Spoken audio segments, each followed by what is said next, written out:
u shkelmua kushtetuta, u shkelmua çdo gjë, u bllokua rruga dhe këta në mënyrë absolute do të marrin përgjigjen e merituar. Këta kanë kryer një krim të shëmtuar sot, sepse ne po bënim marshimin ton, marshim paqësor në kuptimin e vërtet fjalës. Po Edi Balluku dhe Lubi Rama në këtë tokë vend nuk kanë pashkuar para ligjit. Nuk u lejuat para ministrisë së brendshme. Do të jetë Tiranës. Nuk u lejuat para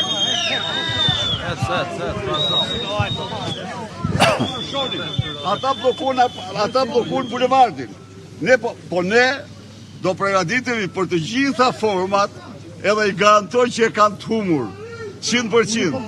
Turpe mbrojnë 2 kriminalë si Edi Rama dhe Lubi Balluku, mbrojnë Linda Ramen dhe Mirlindën e Akshit, mbrojnë hajdut të shpërftyruar të këtij kombi. Dhe këte bën një mercenar që do ju tregojmë ju se fytyrën e Skënder Balluku, do tregojmë cili është Skënder Balluku. Do shkoni drejt listë partisë apo parlamentit? Ndalo.